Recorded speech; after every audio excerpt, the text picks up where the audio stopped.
ఈరోజు వెలుగొండ మండలం లింగంపేట లోకాలమ్మ పండగ సందర్భంగా డొక్కా సీతమ్మ గారి స్ఫూర్తితో సల్లాదు ప్రసాద్ బాబు గారి ఆధ్వర్యంలో, అలాగే స్వామినాయుడు గారు, అప్పానాయుడు గారు, వాళ్ళ టీం మొత్తం ఎవరైతే లింగంపేట వాళ్ళ ఆధ్వర్యంలో మంజీటి పబ్లిక్ కార్యక్రమంతో పాటు జనసేన పార్టీ ఆధ్వర్యంలో కూడా ఒక చక్కటి సాంస్కృతిక కార్యక్రమాలు కూడా పెట్టడం జరిగింది. ఇలాంటి కార్యక్రమాలు చేయడం చాలా అభినందనీయం. ఈ జనసేన పార్టీ ఆధ్వర్యంలో చేయడం అనేది ఇంకా చాలా అభినందనీయంగా ఉంటుందని చెప్పి ఈరోజు తెలియజేస్తూ ఈ కార్యక్రమాన్ని నిర్వహించి జనసేన కార్యకర్తల నాయకులకు, అలాగే గవర్నమెంట్ పార్టీ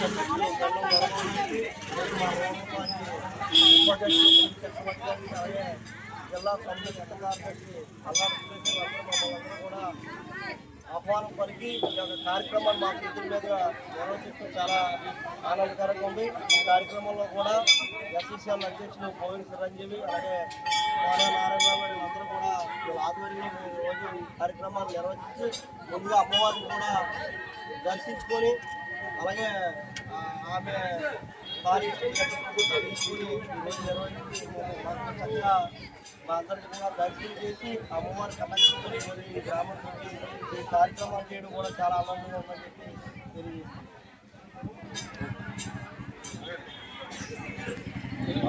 ఈరోజు ఈ కార్యక్రమానికి ఆహ్వానించినటువంటి వెలుగొండ జనసేన పార్టీ నాయకులు ఎవరైతే వారందరూ కూడా పేరున నా కృతజ్ఞతలు, నా అభినందనలు.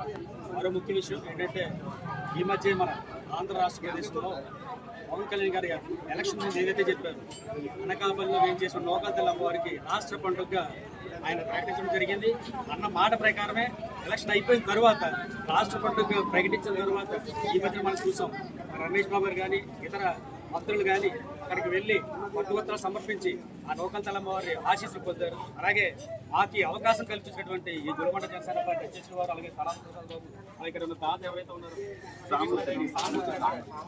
సాంబపుత్రి గారికి ప్రత్యేక కృతజ్ఞతలు తెలియజేస్తున్నాం. మా జనసేన పార్టీ ఈ అమ్మవారి ఆశీస్సులతో మా జనసేన పార్టీ ఈ మండలంలో మరింత ఎత్తుకెదగాలని, అమ్మవారి కృపా కటాక్షాలు మా పార్టీకి ఎల్లవేళ ఉండాలని, అలాగే మా కూటమి నాయకులతో పాటు మేము అందరూ కూడా కలిసి పనిచేస్తూ తెలియజేసుకుంటూ జై హింద్, జై జనసేన.